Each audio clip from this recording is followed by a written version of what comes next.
Sign the marital settlement agreement and $30 million is yours. Ethan Cole pushed the document across the dining table just as Claire Bennett carried the roasted sea bass in from the kitchen. Hot butter splashed across the back of her hand. She did not flinch. Her eyes stayed on the black letters printed across the folder. Marital Settlement Agreement. For 5 years, Claire had called the Cole estate in Westchester County home. She had chosen the linen curtains, supervised the restoration of the old oak floors, and planted the white hydrangeas outside the breakfast room because Ethan once said they reminded him of the first apartment they had shared in Brooklyn. Tonight, the house felt like a boardroom where she had already been voted out. Vanessa Reed stood beside Ethan. At 29, Vanessa was Cole Holdings' head of corporate communications and the daughter of Richard Reed, founder of Reed Capital. She wore a loose cream dress and kept one hand protectively over a stomach that was still almost flat. Her other hand rested possessively around Ethan's arm. She had arranged her face into a look of fragile guilt. The triumph in her eyes ruined the performance. Margaret Cole sat in the chair nearest the fireplace. She was not merely Ethan's mother. She was chairwoman of the Cole Holdings board and co-trustee of the family trust. A printed ultrasound report lay beside her untouched glass of wine. Vanessa is carrying a Cole child, Margaret said. Her voice held the same cold authority she used in board meetings. A family-controlled company needs a clear succession plan. You and Ethan have tried for 5 years. There has been no child. It is time for you to leave with dignity. Claire looked past Margaret and studied her husband. 7 years earlier, when she met Ethan, Cole Holdings had been a struggling consumer tech company valued at less than $8 million. Ethan could not close his second round of financing. Investors hated the branding, retailers did not understand the product, and the company's pitch deck looked like it had been assembled during a power outage. Claire had quit a promising position at a New York design firm to help him. She rebuilt the brand identity, redesigned the packaging, rewrote the investor presentation, and opened the first conversations with boutique retailers who later became the company's most important accounts. She had never received an executive title. She had told herself it did not matter because they were building something together. Now Cole Holdings was a Delaware corporation headquartered in Manhattan, privately valued at nearly $900 million. Ethan had long since stopped being the man who once held her in their tiny Brooklyn kitchen and promised, "When this company succeeds, everyone will know you were the reason I survived." "Divorce is fine," Claire said. She set the platter down and calmly wiped the butter from her hand. "But the $30 million has to be transferred into an irrevocable third-party escrow account before I sign. My attorney confirms the release conditions, then I execute the agreement." Ethan's expression hardened. "That is all you care about? The money? That is the price your own legal team assigned to my waiver of every claim against the marital increase in the company's value." Claire met his eyes. "I did not invent the number. Your lawyers did." Cole Holdings had multiplied in value more than 100 times during their marriage. Ethan had owned shares before the wedding, but Claire's direct and indirect contributions to the company's growth could keep a high-net-worth divorce in court for years. The $30 million was not a gift. It was the cash buyout Ethan had offered to protect his shares, avoid discovery into the company's books, and keep the family trust from being examined in open litigation. Vanessa touched his sleeve. "Ethan, Claire must be devastated. Maybe she needs a few days." No, he did not take his eyes off Claire. 10 tomorrow morning. Harrison and Grant on Madison Avenue. Both legal teams will be present. The funds go into escrow, we sign before a notary, and the judgment gets filed. After that, we are finished. All right. Claire answered so quickly that Ethan blinked. He had expected tears. Anger. Accusations. At the very least, he had expected her to bargain for one more chance, the way she had tried to repair every argument in their marriage. Instead, she removed her apron, folded it over the back of a chair, and carried the dinner she had spent hours preparing to the sink. One dish at a time, she scraped it into the disposal. The movement was clean and efficient, like clearing away something that had expired long ago. "You do not have to perform for me," Ethan said, irritated by a feeling he could not name. This dinner was made for my husband.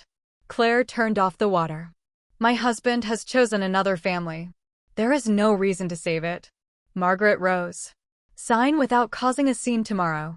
Vanessa's condition cannot tolerate stress, and this family does not have time for your resentment. When the three of them left the dining room, the house finally became quiet. Claire went upstairs to the guest room where she had been sleeping for the last 4 months. From the back of the safe, she removed a thick manila envelope. It contained no jewelry, no title deeds, and no sentimental photographs. Inside was a male reproductive medicine report from 5 years earlier. The report came from one of Manhattan's largest fertility centers. 3 separate tests had reached the same conclusion: non-obstructive azoospermia. No sperm had been detected in any sample. Natural conception was considered extremely unlikely.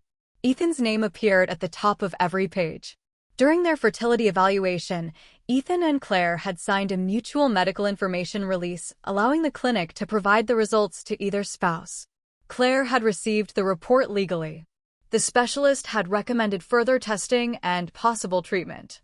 At the time, Ethan was in the middle of a financing crisis. Claire had been afraid the diagnosis would crush him. She told herself she would wait until the company was stable, then sit down with him gently. Before she found the courage, Margaret began blaming Claire for the lack of a child. At first, Ethan defended her. Then he became distant. Eventually, he allowed his mother to refer to Claire as the problem without correcting her. On his worst days, he joined in. Claire endured it for 5 years. Not because she was weak. Because she had loved him enough to protect the part of him he was most afraid to face. Then, 1 month earlier, Ethan had left his tablet in the back seat of her car. A message from Vanessa lit the screen. Once I start showing, you can end the marriage without looking like the villain. My father will move forward with the merger after the baby trust is established. That was the moment Claire stopped waiting for an explanation. The next morning, both legal teams, 2 witnesses, and a notary gathered in a conference room at Harrison and Grant. Claire's attorney, Eleanor Grant, confirmed every term in a voice sharp enough to cut glass. $30 million had been wired into an escrow account managed by an independent trust company. Claire was the named beneficiary. Once both parties signed, the funds would automatically transfer into her personal asset protection trust. Ethan could not revoke the payment or demand its return because of any later dispute. The agreement stated that the money represented a final settlement of Claire's claims concerning the marital appreciation of Cole Holdings, Ethan's personal shares, and all other disputed marital assets. It was not a gift. It was not hush money. Ethan drummed his fingers against the polished table. You are protecting yourself from me as though I am a criminal. Your lawyers designed the structure, Claire said, turning to the last page. I am simply making certain you never claim I took something that did not belong to me. She reviewed the final release condition, picked up her pen, and signed without hesitation. The notary stamped the documents. The attorneys exchanged copies. Less than a minute later, Eleanor's phone displayed the confirmation from the trust company. The money belonged to Claire. Ethan stared at her signature. For one strange second, he felt as if something inside him had dropped away. Then he remembered Vanessa was waiting downstairs, the board was reviewing the Reed partnership, and a future he had already chosen was moving forward without delay. From this moment on, we owe each other nothing, he said. No, Claire closed the folder. The money settles the property dispute. It does not settle the truth. She removed a white envelope from her handbag and slid it toward him. You owe me an apology I no longer want. As for the thing I kept from you for 5 years, I am returning it now. She left before he could answer. Morning sunlight poured between the towers on Madison Avenue. Claire stepped onto the sidewalk and did not look back. 10 minutes later, Ethan opened the envelope. The color drained from his face as he read the conclusion of the fertility report. Beneath it, Claire had written one sentence. You may doubt a 5-year-old diagnosis, but before you place company shares in that child's trust, have yourself tested again. Ethan went to a reproductive medicine clinic the same day. It had no relationship with the Cole family, Cole Holdings, Reed Capital, or any of their insurers. He told no one except Daniel Brooks, his chief of staff, who cleared his schedule and placed the visit under a private name.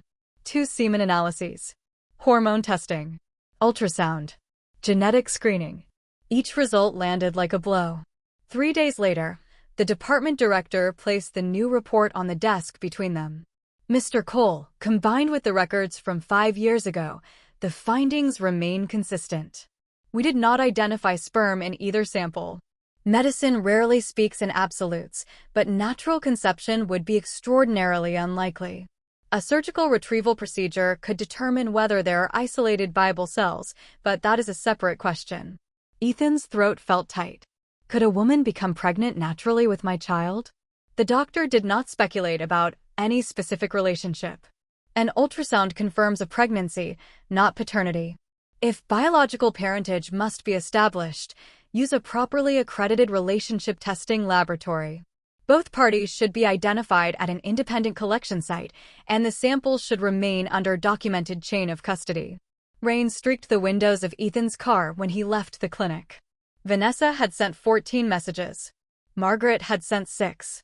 Both wanted to know why he had disappeared and whether he had chosen a date for the engagement announcement. For the first time in years, Ethan did not immediately believe the people closest to him. That evening, Vanessa arrived at the estate with a fresh prenatal report. "I know Claire gave you something," she said, eyes already red. "She hates me for taking you away. Of course, she would use an old document to frighten you. The baby is 9 weeks. I heard the heartbeat yesterday." Margaret seized the report and scanned it. "I knew that woman would not leave gracefully. $30 million was not enough. She still wants to destroy this family's succession plan." Ethan ignored his mother. He looked at Vanessa. "Take a prenatal paternity test." Her face froze for less than a second. Then she gripped his hand. "I will. But I have been bleeding. My doctor says I should avoid anything unnecessary until the pregnancy is stable." "Are you really going to endanger a child because of a report from 5 years ago?" Her tears came quickly.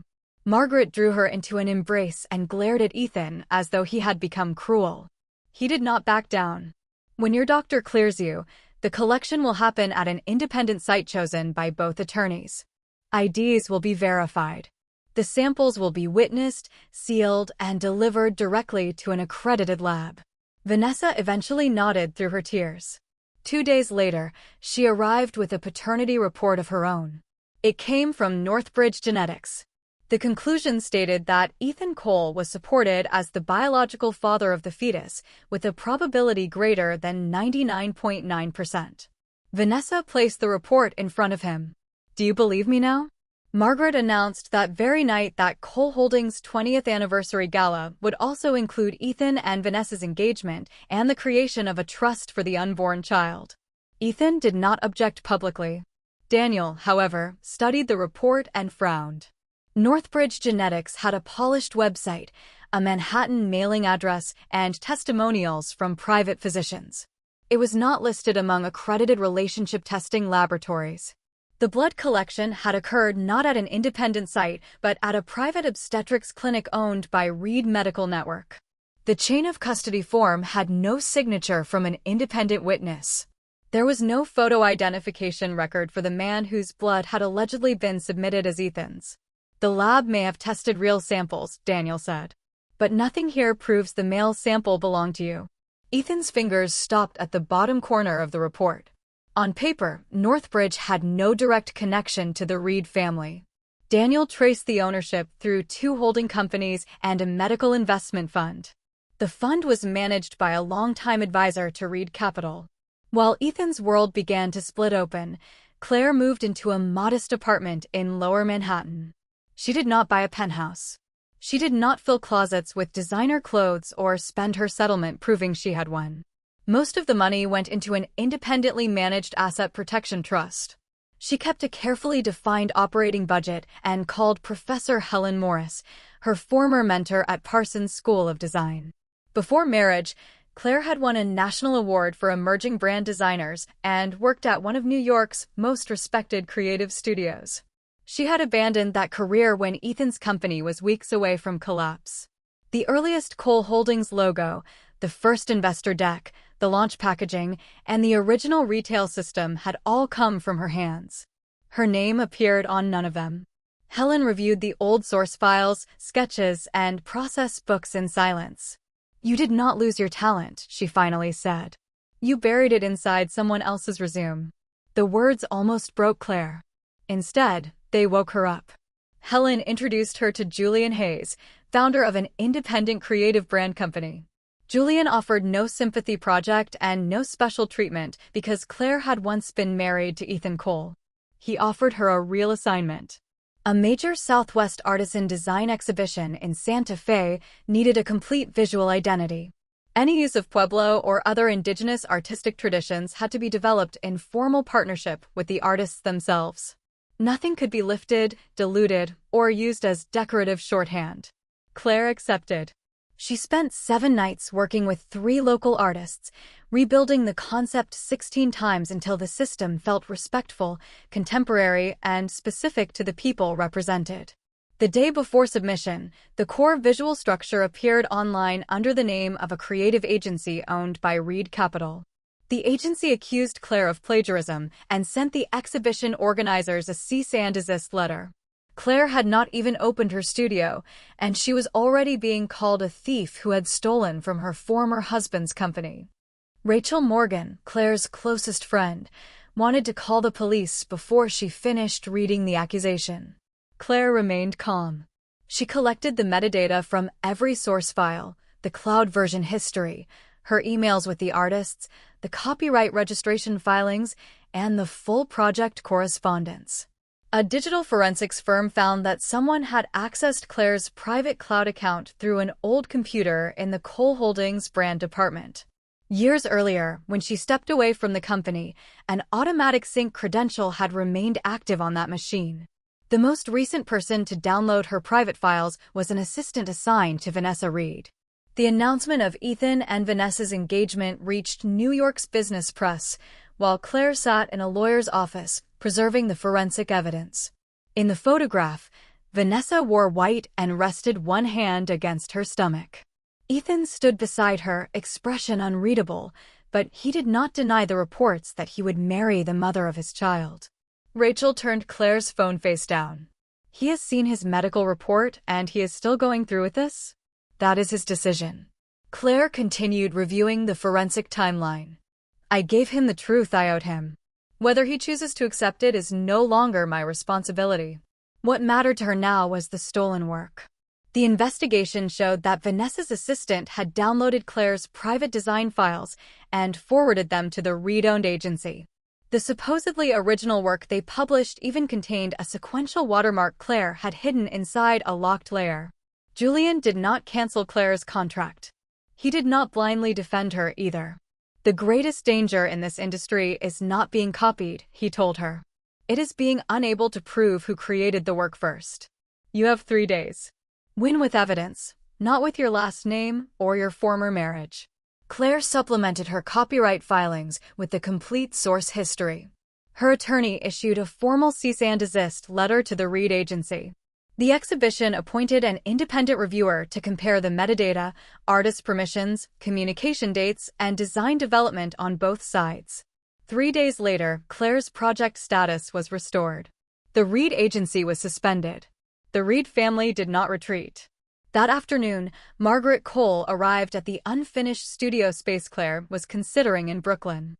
She placed a cashier's check for $1 million on the bare plywood table. "Withdraw your claims against Reed Creative. Stop allowing Ethan's medical history to circulate. The child has already passed a paternity test. The trust and the partnership between the companies cannot be threatened because you refuse to move on." Claire looked at the check and laughed softly. "You think I am doing this to punish Ethan? What else would it be?" Margaret replied. "You restart your design career the moment the divorce is signed. You happen to win a project the Cole Foundation has been watching. You want to prove Ethan cannot function without you." Claire pushed the check back across the table. "First, I am pursuing unauthorized access to a private cloud account and theft of copyrighted work. Second, I have never released Ethan's medical information to the press or to your board. Third, the Cole Foundation expressed interest in the exhibition only after I won the assignment. She paused. As for the paternity report, you may want to ask whose blood was actually tested. Margaret's face tightened. What are you suggesting? A reliable legal paternity test requires identity verification, witnessed collection, sealed transport, and a documented chain of custody. Vanessa's report has none of those protections. Margaret left in a fury and repeated every word to Ethan. It was the first time he learned that Claire had not exposed his diagnosis to a single director, lender, or reporter. She had not even contacted the board. He confronted Vanessa that night. She cried first. Then she produced a video of the blood draw. A nurse appeared to place a vial into a specimen pouch while the camera recorded the process. My father used a medical team he trusted because he was afraid your private information would leak, she said. You doubted me once because of Claire's old report. Are you really going to doubt our child again? The video made Ethan more suspicious, not less. Daniel identified the nurse as a contract employee of Reed Medical Network, not Northbridge Genetics. The video had been recorded 2 days before the date entered in the laboratory system. The security number on the specimen seal could not be traced. Ethan demanded a new test. This time, both parties would appear at a certified independent collection center. Each would present government-issued photo identification. The samples would be witnessed, sealed, and delivered by a third-party courier to an accredited laboratory. Vanessa refused. The following morning, she was admitted to a private hospital owned by her family for what her publicist described as a threatened miscarriage. Reed Capital then supplied selected information to the press, suggesting Ethan had been manipulated by his former wife and had endangered a pregnant woman by demanding repeated testing. Cole Holdings was private, but it was preparing a $200 million acquisition and negotiating a new credit facility. 2 lenders paused approval. The acquisition target demanded that the board resolve the succession dispute and what it called material governance instability. Margaret ordered Ethan to end the scandal. Richard Reed came to Cole Holdings with a solution already prepared. Ethan would issue a public apology, set a wedding date, and transfer 3% of his personal Cole Holdings shares into an irrevocable trust for the unborn child. Reed Capital would restore its financing commitment and move forward with a joint investment fund. At the company's current valuation, 3% was worth more than $27 million, not including future distributions. Ethan finally saw the architecture behind Vanessa's pregnancy. This was not only about marriage. It was about voting rights, cash flow, leverage, and control. He did not refuse the proposal immediately. He said any transfer required review under the Certificate of Incorporation, shareholder agreement, and existing restrictions on personal share transfers. Richard mistook caution for surrender. That night, Ethan returned alone to the estate. For the first time in years, he opened the company archives from the beginning. Claire's influence was everywhere. The original identity system, early vendor contracts, retail presentation materials, notes to investors, launch photography, packaging proofs marked in her handwriting. She had not been an accessory to his success. She had been one of the people who carried the company when it was too weak to stand. And he had ended their marriage with a payment, then responded to the fertility report by suspecting she had lied. That realization humiliated him more deeply than the diagnosis itself. He sent Claire one message. Cole Holdings will comply with all lawful requests concerning the intrusion into your cloud account. I will not contact you about anything else. Her reply came several minutes later. Follow the process. 4 words. No anger. No invitation. Ethan understood that whatever place he once held in her life no longer existed. Claire did not accept private assistance from Ethan. Cole Holdings offered to produce an internal statement. She required the company to preserve its data and provide records through counsel, forensic review, and formal requests. She listed Cole Holdings as a relevant custodian, like every other entity involved. I do not need him to declare me innocent, she told Rachel. I need evidence no one can reverse when his guilt becomes inconvenient. The independent investigation concluded that Claire was the creator. The Reed agency had obtained the work through unauthorized access, rushed it into publication, and then accused the original artist of infringement. The Santa Fe exhibition restored Claire's contract and terminated Reed Creative's participation. Her first project payment arrived the following week. Claire leased part of a converted warehouse in Brooklyn and registered her company as Afterlight Studio. $30 million would have allowed her to buy the entire building. Instead, she approved a limited startup budget through the trust and left the rest invested. She refused to let every future design be dismissed as something purchased with her former husband's money. Halfway through construction, the landlord announced that he intended to terminate the lease. Two young designers Claire had recruited received anonymous warnings that she had stolen trade secrets from Cole Holdings and might face a lawsuit large enough to bankrupt the studio. That same afternoon, the print shop handling her exhibition samples canceled its production slot. Within hours, the contractor stopped, the employees hesitated, and the client began asking whether Claire could still deliver. Rachel urged her to relocate. Julian offered temporary space in his company's offices. Claire refused to disappear. Her attorney discovered that a real estate fund linked to Reed Capital had offered the landlord a premium to take over the entire floor. Claire sought an emergency injunction based on the lease's termination and interference provisions. She also published a transparent record of Afterlight's project sources, copyright registrations, and competitive awards. "I can accept a legitimate partnership," she told Julian. "But I cannot spend the rest of my life running beneath the roof of the next powerful person who offers protection." For the first time, Julian stopped seeing her as a talented woman recovering from divorce. He saw a founder. During the legal dispute, a junior designer from Reed Creative contacted Claire's attorney. She admitted that managers had ordered the team to use files downloaded from the old Cole Holdings computer. She provided internal emails, bonus payments, and revision histories. A judge issued temporary relief, preventing the landlord from removing Afterlight while the dispute was pending. Reed Creative became the subject of copyright and commercial misconduct claims and lost its place in the exhibition entirely.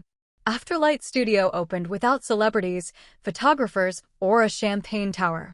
Only 15 people attended: Rachel, Helen, Julian, the local artists Claire had worked with, her two young designers, and the workers who had finished the space. Standing beneath the sign she had designed, Claire remembered the first office plaque she had created for Cole Holdings. When it went up, Ethan had kissed her forehead and promised that everyone would one day know she was the company's greatest contributor. The company had become successful. Her name had vanished. Now her name was on her own door. At the same time, Ethan completed a more invasive reproductive evaluation. The physicians still found no evidence supporting natural conception. Daniel continued tracing the Northbridge sample. The contract nurse had received a $100,000 consulting payment 1 week after the collection. Lucas Grant, Vanessa's former college boyfriend, had suddenly paid off more than $200,000 in gambling debt and received another $500,000 from an offshore consulting company. Hotel records placed Lucas and Vanessa together repeatedly during the period in which she claimed to have conceived Ethan's child. Then Lucas contacted Daniel. Vanessa had promised him $5 million after the child's trust was funded and had arranged for him to leave the United States. She had paid only a fraction and later threatened to destroy him if he spoke. Through a criminal attorney, Lucas approached the Manhattan District Attorney's office. He offered his messages, hotel receipts, payment records, and biological sample. Under advice of counsel, he recorded a call with Vanessa. "The baby is mine," Lucas said during the conversation. "When do I get the rest of the money?" "When Ethan transfers the 3% into the trust," Vanessa replied. "You take the $5 million and leave New York. No one ever learns that the male blood sent to the lab was yours." The recording also captured her admitting that the nurse had relabeled Lucas's sample as Ethan's. With the transfers, falsified medical records, specimen substitution, and proposed stock trust, prosecutors began preparing applications for search and arrest warrants. Ethan did not expose Vanessa immediately. Cole Holdings' 20th anniversary gala was 1 month away. Richard Reed intended to announce the engagement, the joint fund, and the child trust in front of directors, lenders, acquisition partners, and the press. The district attorney's investigators wanted the original files, devices, and signatories together. They also wanted evidence of the defendant's continuing attempt to obtain the shares through the false paternity claim. Ethan agreed to let the gala proceed. Not because he believed Vanessa. Because he wanted the scheme to end on the stage where it was supposed to succeed. The ballroom of a Manhattan hotel glittered on the night of Cole Holdings' anniversary gala. Vanessa wore a custom white gown. Her pregnancy was now clearly visible. She stood beside Margaret for photographs, as though she were already the future head of the Cole family. Richard Reed occupied the center table with his attorneys. The joint fund agreement and the unborn child's trust documents waited in a leather portfolio at his side. The moment Ethan signed, 3% of his personal shares would enter an irrevocable trust. Vanessa, as the child's mother, would influence the administration of the trust until the child reached adulthood. Claire had not intended to attend. Afterlight Studio, however, had won an anonymous competitive bid to design the company's 20th anniversary gift collection. She was contractually required to complete the delivery. The Reed team had also filed another accusation that she had used Cole property, and several independent directors requested a direct presentation concerning ownership and licensing. Claire entered in a sharply tailored black suit. Every camera turned toward her. Margaret's face darkened. Who invited her? Vanessa moved forward before anyone could answer, raising her voice for the nearby reporters. Claire is welcome to wish us well. I only hope she will not use outdated medical papers to ruin such an important night for Ethan and our baby. Whispers moved through the room. Some guests believed Claire had taken $30 million and remained obsessed. Others claimed she had built her studio with resources stolen from her former husband. Many simply waited for the divorced wife to make a scene. Claire handed the project completion documents to the event director. I am here to perform the obligations in my contract, she said. Nothing more. Richard Reed opened the program with a speech about continuity, family, and partnership. He presented the engagement, joint investment fund, and child trust as a single solution to Cole Holdings' succession concerns. The bank representatives relaxed. So did the acquisition team. When the time came to sign, Ethan left the pen on the table. Before I transfer shares to this child, he said, looking directly at Vanessa, I need several facts confirmed. The screen behind him came alive. The first document was not Claire's 5-year-old report. It was Ethan's current independent medical evaluation, accompanied by the specialist's explanation that the findings were profoundly inconsistent with natural conception. Next came Northbridge Genetics accreditation status, the missing chain of custody documentation, the untraceable seal number, and the absence of any verified record showing Ethan had supplied the male sample. The room became silent. Vanessa's face went white. This was arranged by Claire and you. You were trying to force me to give up my baby. Claire had no role in the investigation, Ethan said. She did not know what would happen tonight. Daniel signaled to the production team. The screen showed the nurse's $100,000 payment, Lucas's gambling debts, and the offshore transfers. A verified audio recording followed. Lucas's voice filled the ballroom. The baby is mine. When do I get the money you promised? Vanessa's reply was unmistakable. After Ethan signs. You take $5 million and leave the country. No one ever learns the male blood sent to the lab belonged to you. Vanessa lunged toward the control station. Turn it off. It is edited. This is blackmail. Hotel security blocked her. The side doors opened, and Lucas entered with his attorney. He did not look triumphant. He looked terrified. He confirmed that he had surrendered his original phone, messages, hotel records, and biological sample to investigators. He admitted helping substitute the sample and conceal the baby's identity. Richard Reed slammed his palm against the table and accused Lucas of extortion. Before he could leave, investigators from the Manhattan District Attorney's Office and detectives assigned to financial crimes entered through the opposite doors. They presented search and arrest warrants signed by a judge. The officers had not made their decision after watching a ballroom video. For weeks, prosecutors had reviewed the financial transfers, falsified medical documents, specimen substitution, and trust plan. Devices were secured. The trust papers were seized. Reed Capital files brought to the event were placed into evidence bags. The fraud had collapsed. Vanessa made one final attempt to save herself.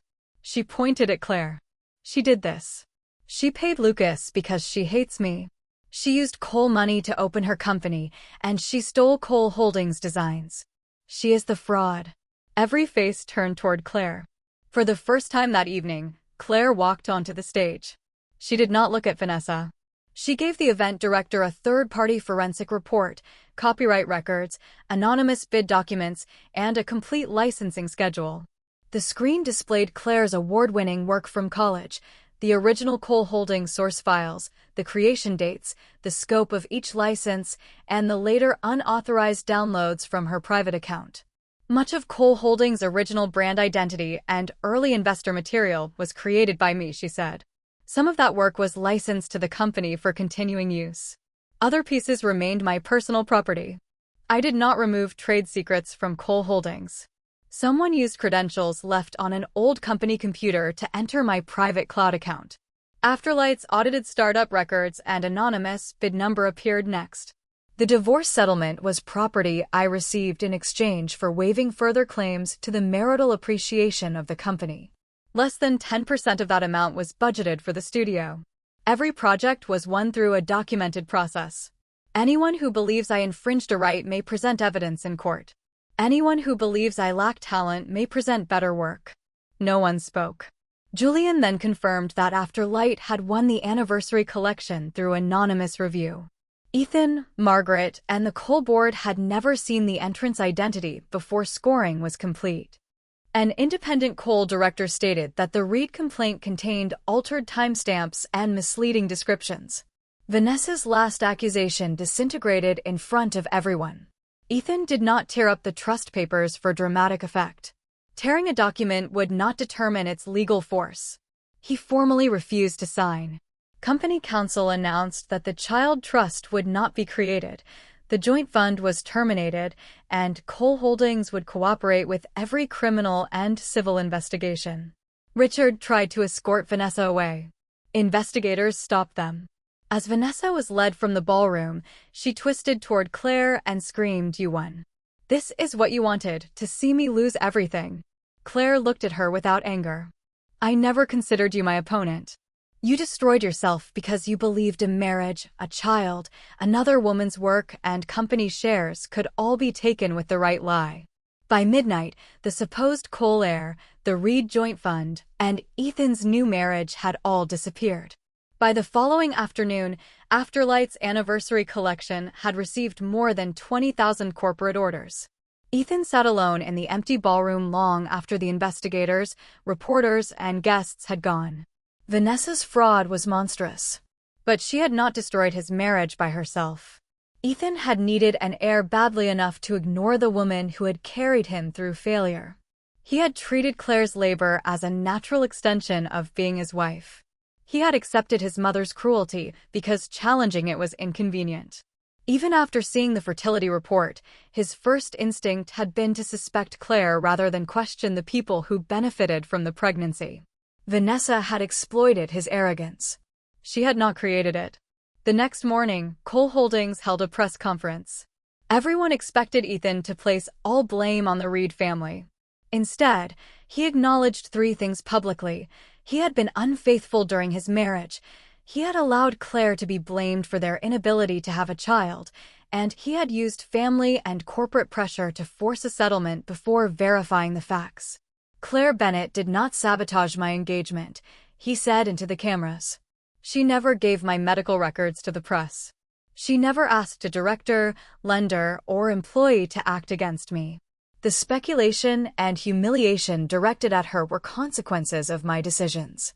The responsibility is mine." The statement spread across national business and entertainment media. Some praised him for taking responsibility. Others correctly observed that public honesty did not erase private cruelty. Claire watched the video from her office and put her phone down. Rachel studied her face. Nothing. I accept the correction of the record, Claire said. But an apology is not a check that can be exchanged for reconciliation. Ethan did not pursue her. Through their attorneys, he issued a formal declaration identifying Claire as the creator of substantial portions of Cole Holdings' early brand system.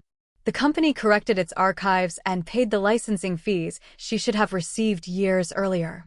Claire accepted the credit and the factual correction. She donated the back licensing payment to an organization that helped women return to work after caregiving and family interruptions. She would not allow her future to remain attached to Ethan's guilt. The investigation into Vanessa widened. Prosecutors found that she had not merely falsified prenatal and paternity documents. She had obtained a $4 million apartment and $2 million in transfers from Ethan by calling them a safe residence and security account for the baby. She had paid the nurse and Lucas hidden payments through consulting entities and prepared to obtain shares worth tens of millions through the false parentage claim. The charging decisions would belong to prosecutors and the courts, but the potential allegations included falsifying business records, using false medical documents, conspiracy, and attempted acquisition of property through fraud. Lucas was not treated as a hero. He had helped switch the sample, concealed the truth, and demanded money. His cooperation might reduce his punishment. It did not make him innocent. Reed Capital's offices were searched, its financing deals froze, and Richard Reed's reputation collapsed along with the joint fund. Margaret had no defense left. She waited outside Afterlight Studio for 2 hours and asked to see Claire.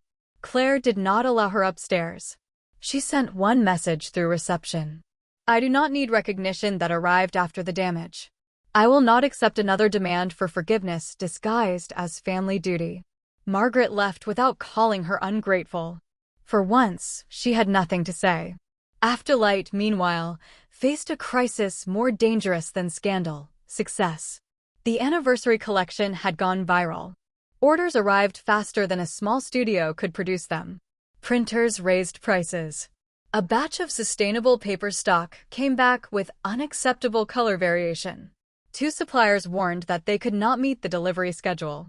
If Claire failed, she would owe penalties and lose the credibility she had only just earned. In the past, she would have opened Ethan's vendor list or asked him to make a phone call. She did neither. She and her team visited 6 factories, created a new color control standard, divided the orders among qualified suppliers, and negotiated phased delivery schedules with every client. Claire sacrificed margin rather than replace approved materials with cheaper substitutes. For 1 week, she slept 3 hours a night. Julian offered bridge financing. Claire accepted only the project advance permitted under their contract, with a written budget, repayment schedule, and delivery milestones. A month later, every order was complete. The return rate was far below the industry average. Afterlight was no longer a studio made famous by a rich family scandal. It was a company that had survived a real operational test. When the National Design Innovation Awards invited Claire to enter, she did not submit the collection that had made headlines. She entered a new line called Restart.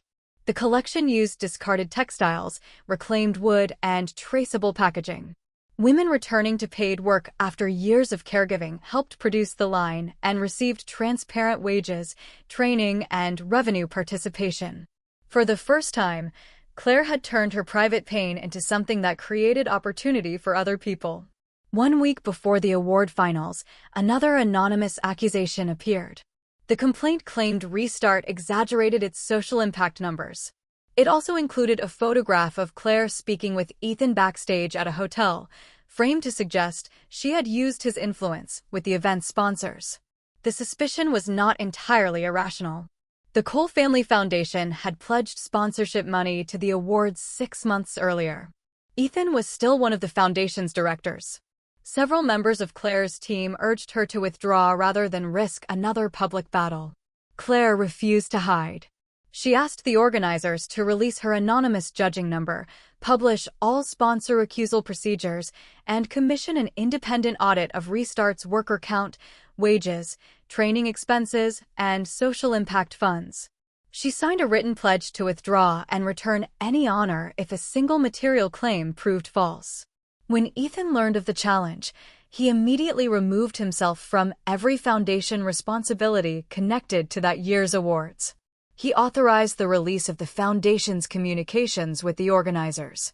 The records showed that he had never received the judges' names, entry numbers, or scoring materials. The photograph had been taken when Claire and Ethan completed the formal transfer of authorship and licensing records for Cole Holdings' early designs. Both legal teams and several staff members had been present. The independent audit confirmed every figure disclosed by Afterlight. Wages, training costs, and revenue shares were supported by payroll and bank records. The anonymous complaint was eventually traced to an email account controlled by a former Reed creative executive. On the night of the finals, Claire stood beneath the stage lights and said nothing about her divorce. She did not use betrayal as a marketing strategy. She spoke about the work. She explained how abandoned materials had been redesigned rather than disguised. She described women who had spent years caring for children or aging parents and were now learning sewing production, digital layout, inventory management, and online sales. She said restarting did not mean erasing the past. It meant choosing what power the past would have over the future. One judge leaned forward. "Why are you so committed to the subject?" Claire was quiet for a moment. "Because I once placed the value of my life inside another person's promise," she said. "I learned that the most reliable thing is not someone swearing they will love you forever. It is knowing that, whatever happens, you have the ability to begin again." Restart won the Gold Award and the Special Prize for Social Innovation. When the presenter announced, Afterlight Studio, Claire Bennett, the room rose in applause. Her name was no longer hidden behind a husband, a corporation, or a family dynasty. Ethan sat in the last row. He did not bring flowers to the stage. He did not create a public scene about regret and lost love. After the crowd began to leave, he handed Rachel a sealed letter. There was no request for another chance inside. He wrote that he had mistaken Claire's patience for weakness, her silence for agreement, and her work for a marital obligation. He promised that he would not enter her life again under the language of concern, protection, or redemption. Claire read the letter once and placed it in the bottom drawer of her desk. Not as a treasure. Not as forgiveness. As a period at the end of a sentence. At the celebration dinner, Julian proposed an investment in Afterlight. Claire rejected the version that would have given his company control. She accepted a revised strategic partnership with equal protections and final creative authority remaining in her hands. She had learned that independence did not require refusing every form of help. It required the freedom to decide whether the help respected her boundaries. Later, Rachel mentioned Owen Parker again, an architect who had asked to meet Claire several times. A year earlier, Claire would have rejected the idea before Rachel finished the sentence. This time, she smiled. "I can have coffee." She no longer believed one failed marriage proved love was impossible. She also no longer believed love would save her. It could come. It could leave. She was complete either way. 2 years later, Afterlight Studio had grown from a small Brooklyn team into an independent brand with 3 product lines. Claire did not expand recklessly. She refused to market herself as the abandoned wife who had received $30 million. She disclosed the source of her startup capital, commissioned annual third-party audits, and made certain the public could see the contracts, deliveries, and people behind the work. A portion of the company's profits funded the Afterlight Restart program, which provided design training, short-term placements, and employment referrals for women returning to the workforce after pregnancy, childcare, or family caregiving. At the program's launch, a reporter asked the question Claire knew would follow her for years. Could you have succeeded without the $30 million divorce settlement? Claire did not avoid it. The money gave me a margin for error, she said. It could not draw a design, negotiate a contract, or carry a team through a failed production run. What changed my life was not receiving $30 million. It was finally stopping my wait for someone else to give me a place. The sentence became the headline most widely shared from the event. Cole Holdings changed as well. Ethan abandoned the obsession with bloodline succession. He supported professional management, clarified the boundaries between the family trust and corporate control, and created benefits for reproductive health treatment, adoption, and non-traditional families. He did not advertise those reforms as proof that Claire should forgive him. He did not contact her. Occasionally, he saw her in industry news. Afterlight won another award. The company opened a new product line. Claire entered a long-term licensing partnership with artists in Santa Fe. He would pause for a few seconds, then continue with his day. At last, Ethan understood that regret did not mean forcing someone to return. It meant accepting the loss and changing the part of yourself that had caused it. That autumn, Claire returned to Santa Fe for a new collection. She stood outside an adobe building turned gold by the setting sun, making final notes on a display sketch, when Owen approached with 2 coffees. "Tell me you did not forget lunch again." Claire accepted a cup and smiled. "I remembered lunch existed." "That is not the same answer." "Then you already know the truth." At the opening of Santa Fe Design Week that evening, Cole Holdings happened to be represented as a technology partner. Ethan saw Claire across the room. He also saw Owen standing beside her. Their eyes met through the crowd. Ethan did not cross the room. Claire did not look away. She gave him a small, calm nod, then turned back to the artists discussing the installation. Neither of them was angry. 5 years earlier, Ethan had believed $30 million could assign a price to the end of a marriage.